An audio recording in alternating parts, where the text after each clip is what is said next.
Fun Ideas Productions presents the Fun Ideas Podcast.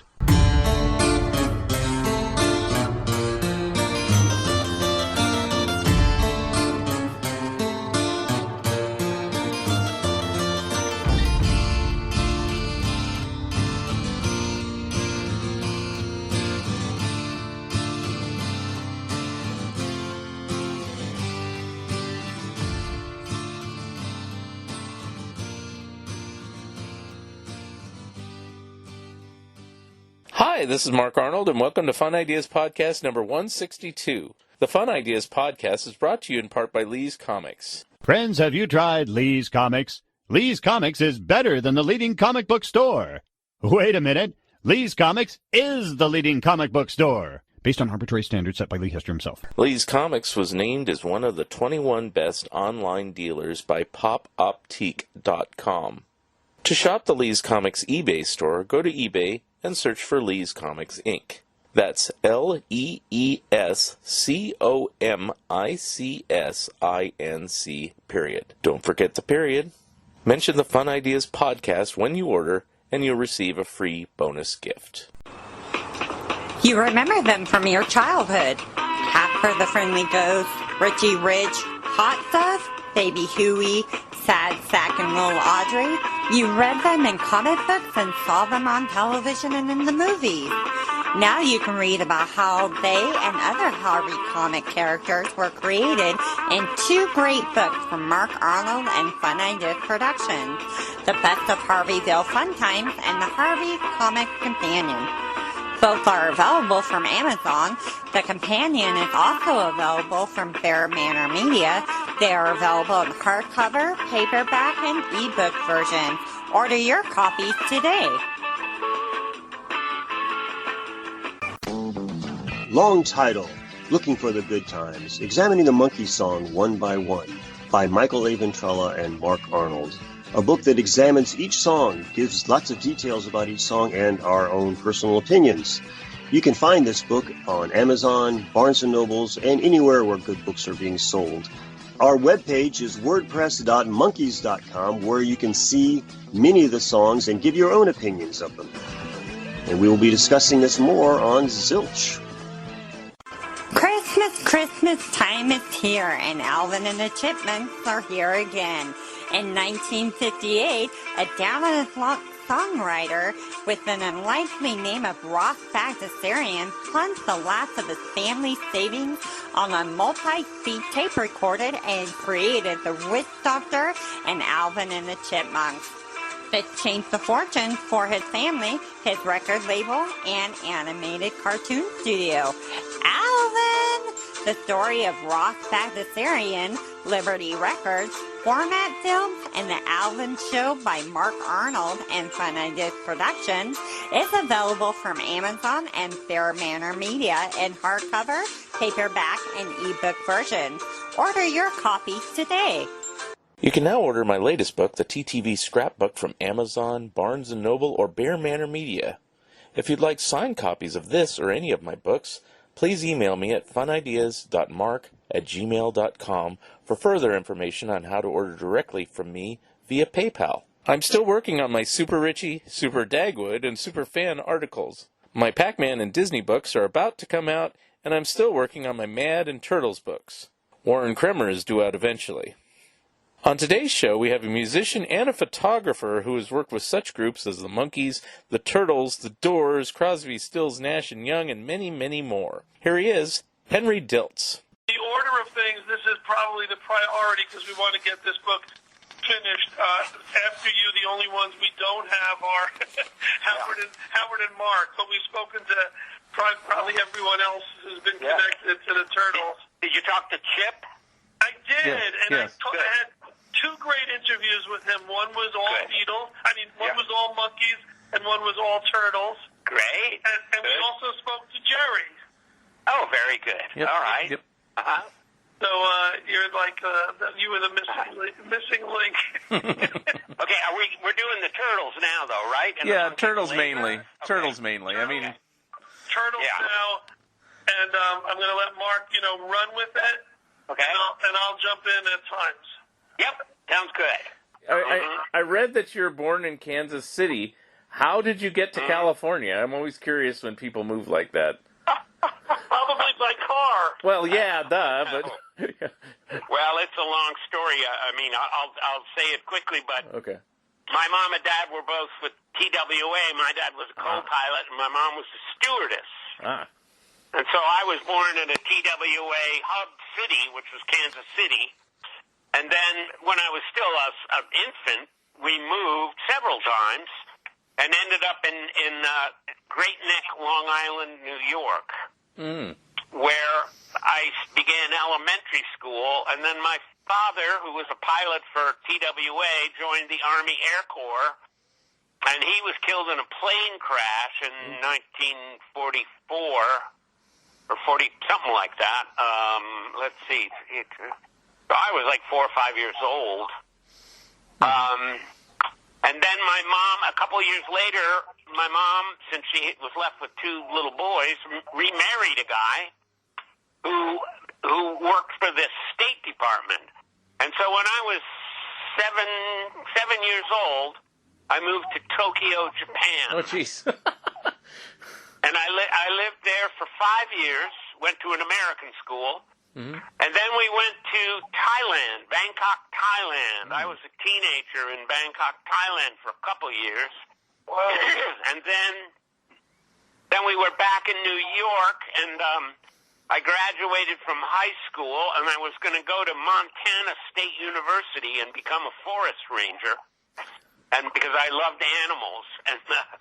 And I was all accepted. I had a dorm room, and my mother said one day, she said, well, your father has been assigned to Bonn, Germany, so you can go ahead. This was in the summer. She said, you can go ahead and go to Montana or come to Europe with us. Well, She left it up to me, and I thought, well, you know, I can always go back to Montana, but this is a good opportunity. So I went to Europe, and he was assigned to the embassy in Bonn, Germany. And I went to an American college. It was University of Maryland overseas branch in Munich, Germany. There were 100 boys and 100 girls, roughly, and they were all Army brats and, government, dependents and stuff. And so I got to see all of Europe. And then, since they were all Army brats, they were studying for the service academies. And I read the book, one of the booklets they had, and it said, if you're the son of a deceased veteran, you can automatically apply to take the exam. You don't have to be appointed by a congressman. And I said, wow, that would be me. And they said, well, write a letter, because we're going to Heidelberg in a couple of months. We're going to have fun, take the exam and party. And so I wrote a letter, and I got accepted to West Point. I wrote a letter to report and take the exam, and since I was already in college, I did really well. And then I got accepted to West Point, and I thought, oh, hell no. I would have gone to Annapolis because I liked the Navy, but I never thought of the Army or West Point. It wasn't part of my background. And then the dean of the university there in Munich, Germany said, my boy, what a rare opportunity. And I thought, well, gosh, maybe I better go. And I went and tried it. I was a West Point cadet for one year, the plebe year. wow. And then we're getting to the end now, California. So when I left, while I was at West Point, I kept listening to Pete Seeger records on the Columbia Record Club. And I was just dying to play the banjo. I loved the rhythm of the 5-string banjo. And so I left West Point, bought a banjo, and moved to Hawaii because I had to continue my college. And Hawaii, I was used to being overseas, so that meant, it seemed like I could go to an American college and sort of be overseas in Hawaii. And I just kind of went there, sight unseen, and I met Cyrus Faryar and Chip Douglas, and we formed the Modern Folk Quartet over a number of years, and then we moved to California to record and seek our fortunes. So it was kind of a circuitous route, Yeah, very. I wasn't expecting that. I asked a similar question to Chip because I thought Chip was born in Hawaii and he wasn't. And I was like, I think he was born in San Francisco. And I said, how did you end up in Hawaii? And then he had a little bit of a military background story, but not as much as that. Yeah. It's like, wow. Yeah. World traveler. Right. Well, Chip certainly grew up in Hawaii. Yes, he did. Sure. Yes, he did. But he wasn't born there, which surprised me when I was doing research on him. So interesting. Yeah. Well, I mean, I guess the thing about the turtles is, when did you first encounter them?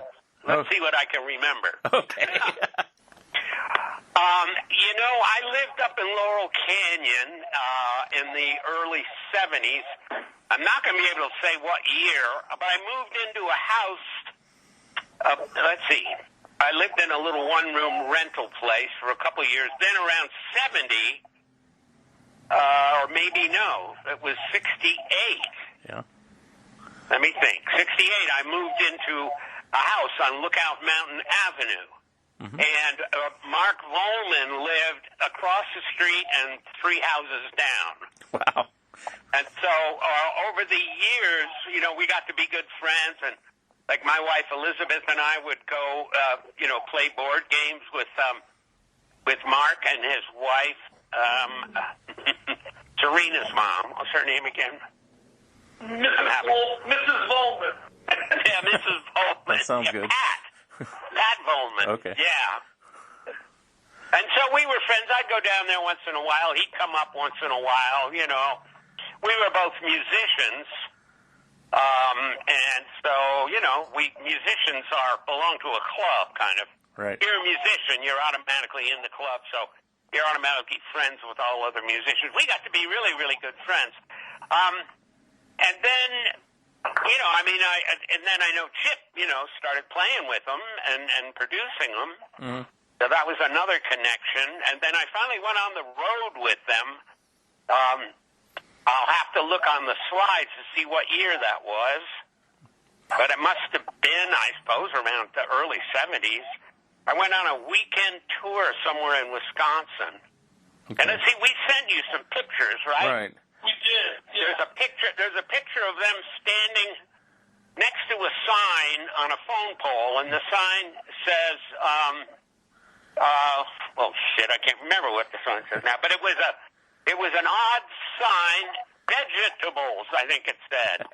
But they had to add another piece of wood to the sign to finish putting the name down, Mm-hmm. And we were, okay. You want me to tell you the story of being on the road with them? Sure. Yes. Okay, because it goes with that picture. We were in Wisconsin, and we were in a rented station wagon, maybe 2 of them, with all the equipment in the back.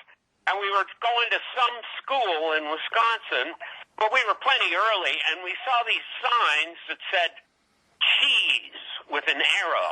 Mm-hmm. And and as all musicians were, and usually are, we were a little stoned.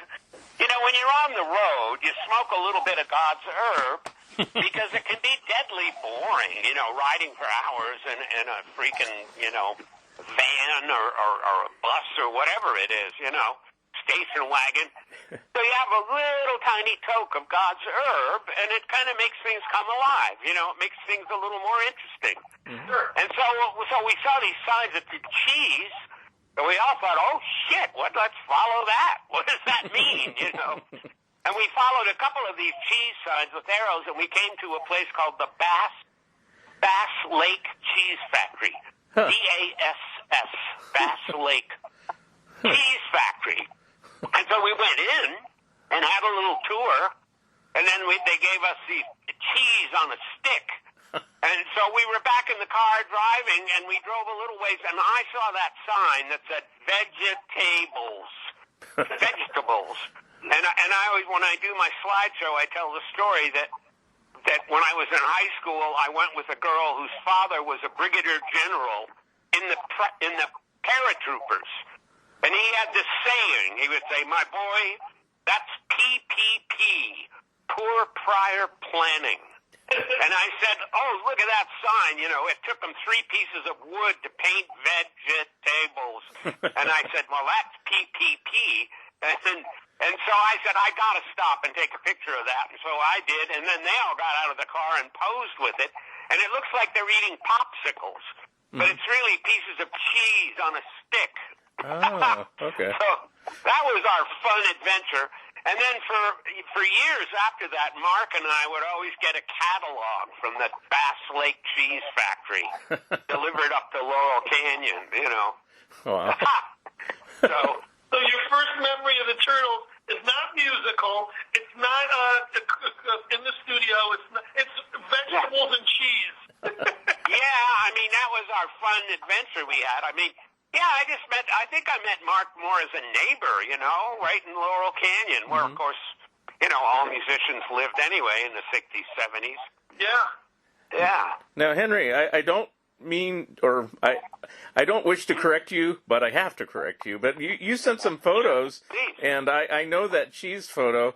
That's actually from 1969, because most of those photos, like one of them was used for Turtle Soup, I believe, the album cover.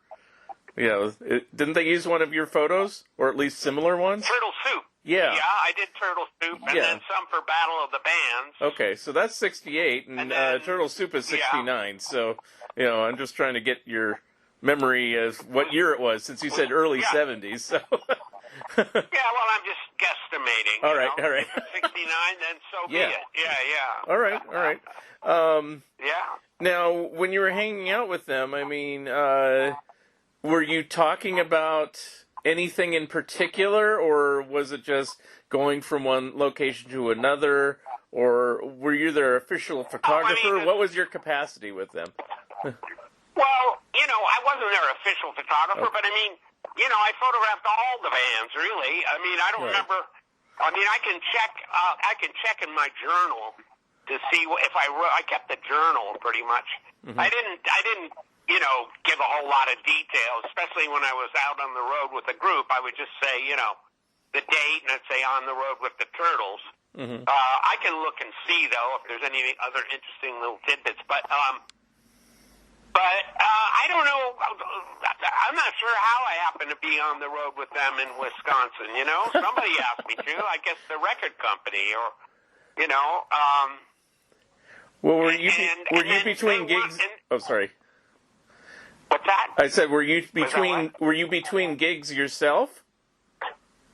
No. I mean, my gigs were always one. You know, usually they were one day. I mean, I would mostly shoot pictures in L.A., you know, one afternoon with CSNY, one afternoon with Steppenwolf, one afternoon. You just never knew, you know, the phone would ring. I was, you know, ready to shoot anything. And I had a partner, Gary Burden.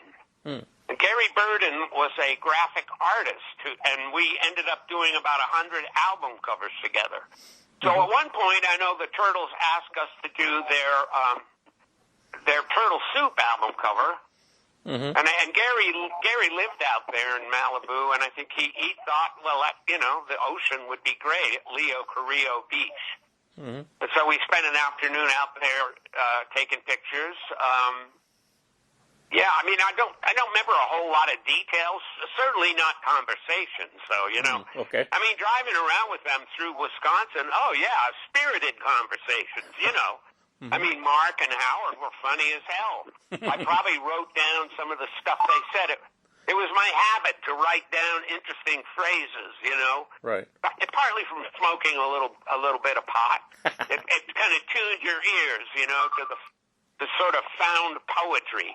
I mean, somebody would say a line that was so funny, and you knew you were going to forget it unless you wrote it down. So I did that. You know, that'll probably take me years to uncover all that stuff, but. Henry, what were your impressions of the guys as individuals? Like, what comes to mind when you think of, you know, Howard or Mark or Al or any of the guys? Well, I mean, mainly the two guys on stage were just funny as hell, you know, and so talented, you know. I mean, Howard with the voice and Mark with the, you know, the tambourine twirling it around, and just they were so fun, you know, so fun loving. Yeah, really.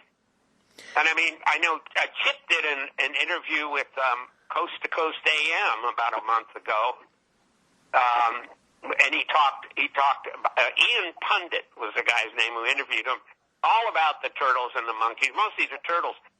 And he said, yeah, they were the most fun-loving group of all. He said he just loved being out, touring with them because they were just so much fun. That was their main thing, to have fun. Mm-hmm. I remember that about them. Just really, really fun-loving. I mean, especially Mark, Mark and Howard. I mean, the other guys were all great musicians, but a little quieter maybe than the two lead guys, Right. Yeah. Most of my conversations were with Mark and Howard, Yeah. Now, did you continue the friendship with them when they became Flo and Eddie and with Zappa and everything, too? Oh, yeah. Yeah, definitely. And I took photos of them with Zappa when they were Flo and Eddie. Photos in a rehearsal one day. Did you get those from me at all? You sent a lot, so I don't remember seeing all of them, but I've seen some of your Zappa photos. So. All right. Well, yeah. Okay. Well, there were photos, like a group shot of all of them together. Okay.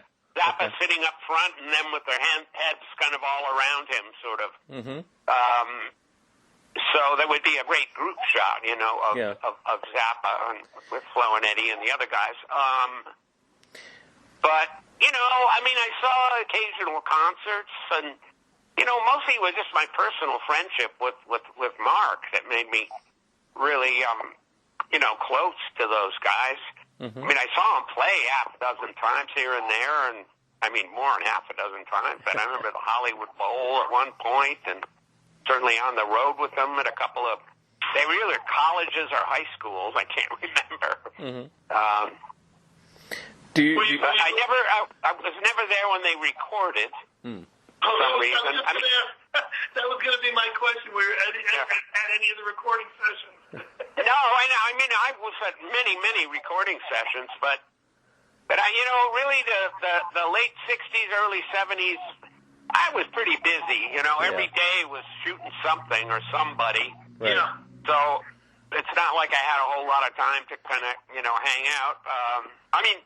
They were the hangout days, everything I ever did was just hanging out, but taking pictures at the same time. Mm-hmm. But no, I just never happened to, with Chip, Chip, who is my buddy in the MSQ, I went to lots of Turtle recordings. Lots of Monkee recordings. Okay. Right. And even played the tambourine and sang background and different things like that. Right. But not with the Turtles for some reason when Chip was producing them. Interesting. Yeah. But I sure did love Eleanor. I loved that. Of course, Happy Together was great, and I know Chip had a lot to do with arranging that. Mm-hmm. And then Eleanor, I just thought was a great song. And I know you've got that story. They needed a follow-up to Happy Together, right? So they wrote Eleanor kind of tongue-in-cheek, right? Like, okay, let's write something that sounds like a hit. But, or it sounds like that hit, yes. My pride and joy, etc. That was so funny. I just think they were great. They were really a great band. Just full, busting out of the gate, kind of. They were just like full of pep, vim and vigor, lots of energy on stage and a lot of fun to watch, very involving, Mm-hmm. Now, did you take those photos that they used on Battle of the Bands, or were you just present at the sessions? No, Battle of the Bands, I took pictures of them as King somebody and Kamana Wanalea. So you did take those shots, the ones that are in the centerfold that have them as different groups? Okay, so those are your photos. Right, okay. Right. Okay. Not all of them. The ones with their shirts off when they were that King Kamana Wanalea. Yeah. Yeah. And then there was another one. I think I took pictures of them at the beach, like surfers. Mm-hmm. For that album, I'd have to look at it to see if I took any others. I think those were the two. They did one where they're wearing these giant fig leaves. Did you do that one? Giant fig leaves. Wasn't that Kamana Wanalea? No, that was, you showed me. What do you mean? This is another picture on the inside of the band? Yeah. Oh. Yeah. I'm not sure. I'd have to look. I'd have to look and see. And like the surfer one is for a... Oh, sorry. Yeah. That's one, the surfer one. The surfer one is for a song called Surfer Dan. So, yeah, they're all representing a song. So, yeah. I'm in Laguna right now, not up at my L.A. studio where I would have that album to look at. So I got to look at them to see if I did any others. Yeah. But, I do remember taking pictures of them out, and I'm trying to think if it's the same tour in Wisconsin. It must have been. Pictures of them in a cornfield. Yeah. And then pictures of them kind of laying in the bushes. Yeah. And there were autumn leaves kind of around them. We were out in the countryside, and I think we just pulled over a couple of times. Yeah. And just took pictures, out wherever we were. I think that was probably that whole time. Whatever that date is. Yeah. You say it's 60. I think it's 69 for those. And Rhino later used a lot of those for various greatest hits compilations. That's where I've seen them. Where they're... that's true. They did. Mm-hmm. They did. So there should... So even though the only album cover I really did as an album cover was Turtle Soup. Yeah. Which with them with the big waves crashing behind them. Some of them, like you say, got used later. Mm-hmm. For reissues and comps and stuff, right? So how'd that work? Did Rhino just call you up saying, "Hey, we know you have Turtles photos. We need it for a new greatest hits collection," or what? Yeah. Okay. Yep. Yeah. Usually, the art director calls and says, "If you got anything, yeah." Okay. And I was going to ask, did you decide shots? Did you decide what was going to be, or was Mark would pull over and say, "Hey, let's take a picture here," or it was a combination of everything? It was usually just a kind of a bubbly moment, hey, look, there's a great, let's stop in that cornfield. I don't know who would say that, and then we just jump out. I mean, none of it was ever planned, right. None of it. I mean, we did plan the Turtle Soup thing at the beach, but we didn't plan what it would look like. We just said, well, let's go to the beach and find a good place, Sure. But then when we were traveling around, no, it was all spur of the moment. Oh, wow, look at that great sign. Let's jump out, Yeah. I mean, it was just spontaneous, Yep. Yeah. Now, I know you've taken thousands and thousands of pictures. Do you know approximately how many you might have taken of the turtles? Oh, God. No. Okay. I mean, 1,000? Okay. I don't know. Okay, more wow. than 1,000, probably. I have boxes of slides. They hold about 400 slides a box. Oh, geez. Got to be a couple of the turtles, and then there's all kinds of proof sheets. There are 36 to a proof sheet. Mm-hmm. So, yeah, there's got to be, somewhere 1,000, 1,500. I mean, quite a few, I think. Wow. Yeah. Over all the years, have you developed all your pictures and everything, or you sometimes find a missing film can and go, wow, I forgot about this? Not really. Okay. Not really. No. Oh, okay. I pretty much turned everything in, as soon as I shot it, and then I'm just curious. But it's somewhat organized, somewhat organized and labeled and archived, and a certain amount of it is scanned, but by no means all of it. Right. And there's some stuff I can't really find, until I kind of really get in and, look at everything. Yeah. I think on your Wikipedia page, I think somebody said you have everything cataloged from A, America, to Z, Zappa. Yes. Well, I do. Yeah, I have these boxes, these file boxes that hold transparencies. Mostly I shot color slides, transparencies, because I needed those for slideshows. When I made the transition from musician to photographer, I picked up a camera on the road kind of by accident, took pictures of my pals in the group, and when we got home and got the film developed, it was slide film. I didn't even know what kind of film it was going to be. One of the guys in the group bought it and said, here's your box. And so I said, oh, let's have a slideshow. And once I saw that slide hit the wall 8 feet wide, glowing and vibrating in the dark, then I was hooked, I said, oh, man, I got to take more. So mostly initially I cared about slides, but as the years went on and people needed black and white for publicity, I got into black and white as well. So I probably have about 1 million pictures, probably half color, half black and white. Wow. Incredible. Yeah.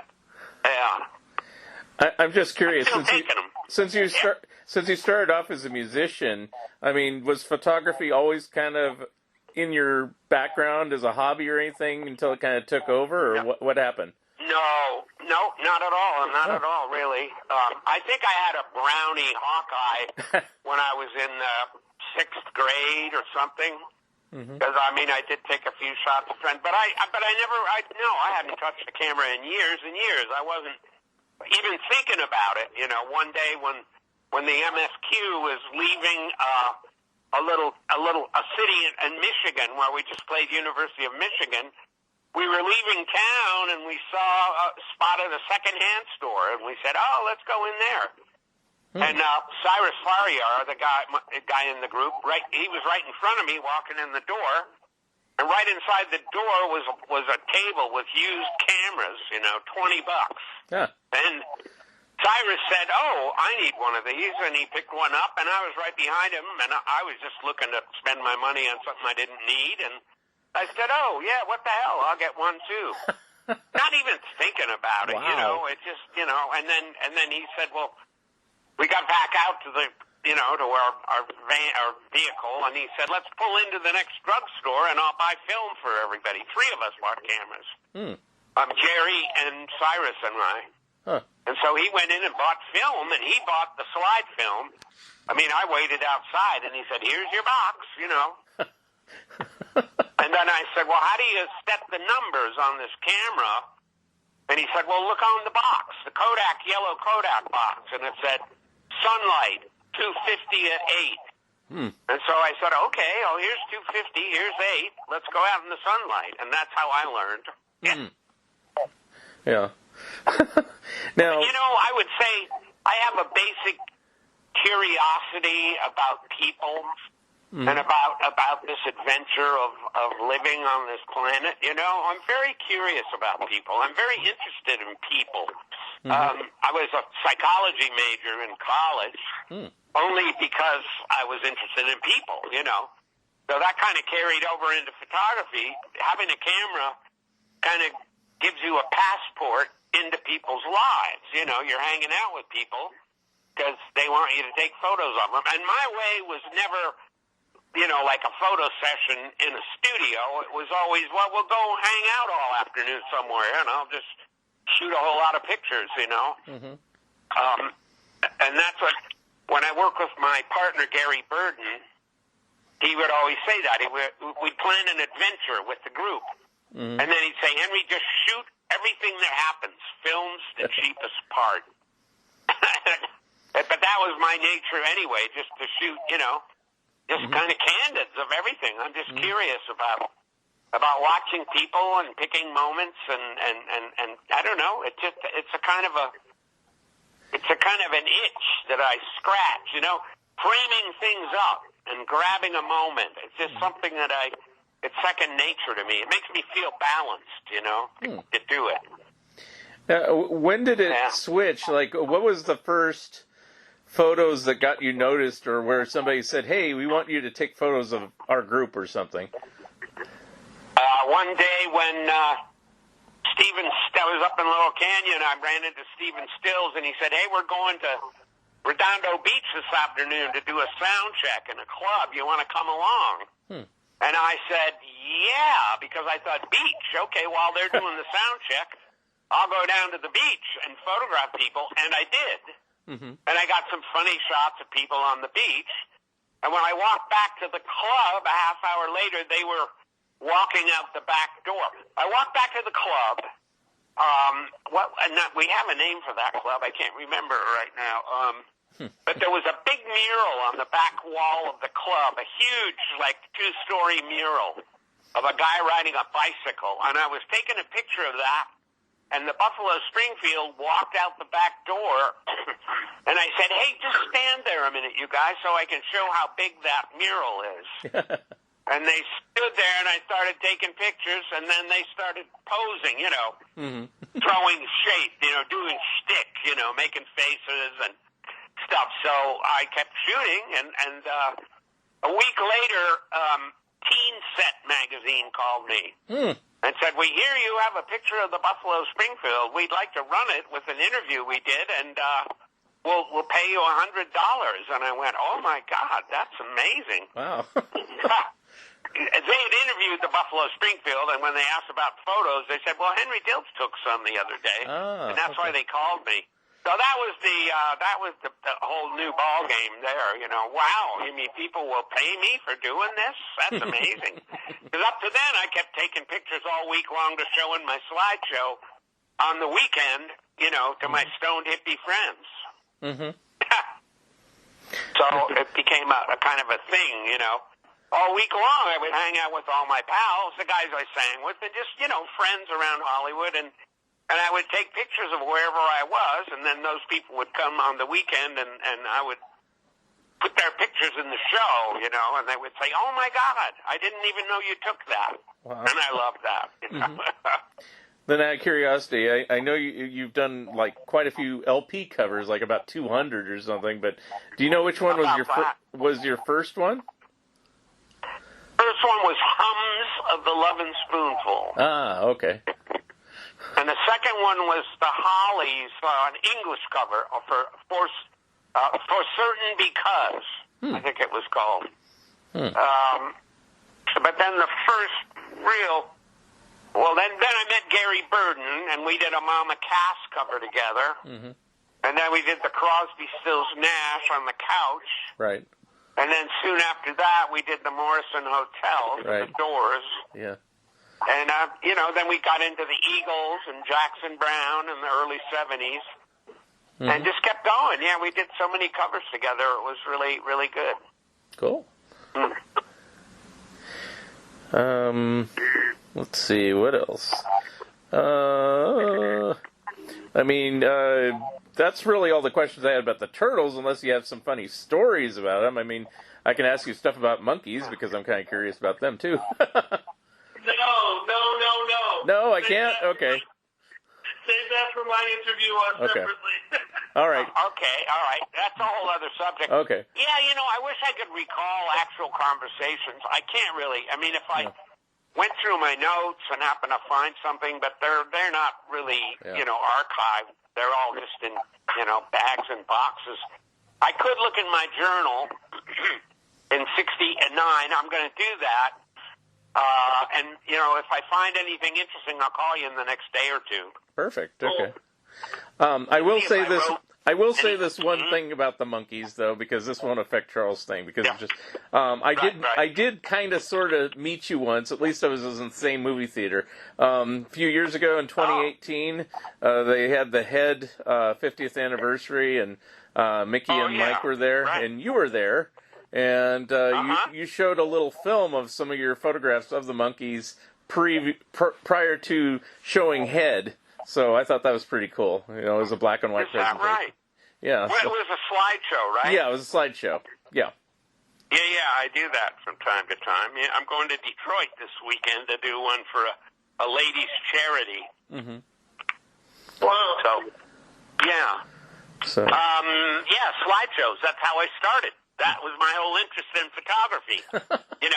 Was doing the slideshows. So, that was always so I'm still doing that. Yeah. Yeah. Okay. Well, we'll do the Monkees another time. Yeah. And I'll call you guys if I get another piece of information or anything concrete. Tremendous. Okay. Okay.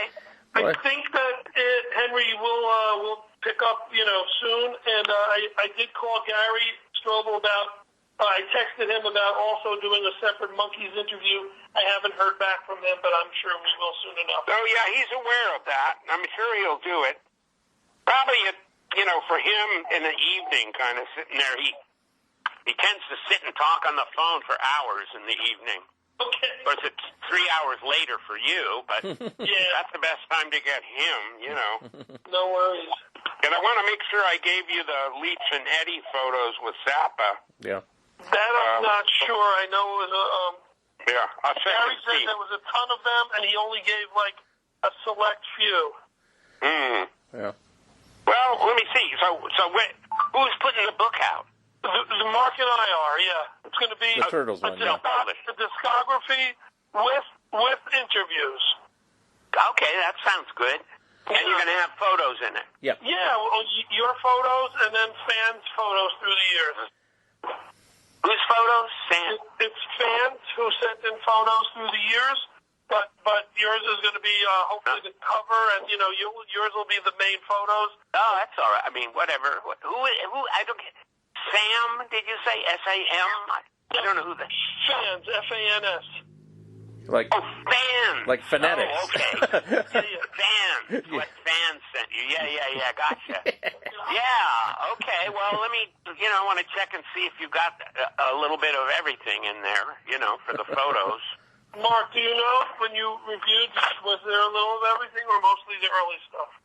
For what? I'm sorry. When you looked at Henry's the photos with the thumbnails that we got. Most of them look like they're about from 1969 because I noticed I didn't see the exact cheese one, but I wasn't looking for it either. The ones I noticed looked like they were sessions that were either for Turtle Soup or similar to Turtle Soup. It's like in that same time frame, like probably like a few months period of just various shots. So. Okay.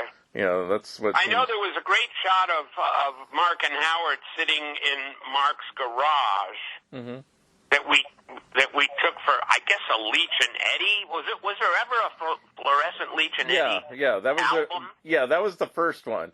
And yeah, they're sitting in the garage. I think they're both drinking beer or something like that. Yeah, sitting in chairs in front of an open garage, right? Yeah, that was a back cover photo. Yeah, I took that. Yeah. I took that. Okay. And write it down at Mark's house, down the street from me. Now, Yeah. did you take the front cover photo? The front cover is just them standing next to each other, kind of not smiling. I think I did. Okay. Yeah. I think they had cowboy shirts on or something. Yeah. And Mark was wearing a yellow shirt or something. Yeah, something like that. And then I don't know if you did. I did that album. I don't know if you did their second album, but they did like their album Topless. I didn't do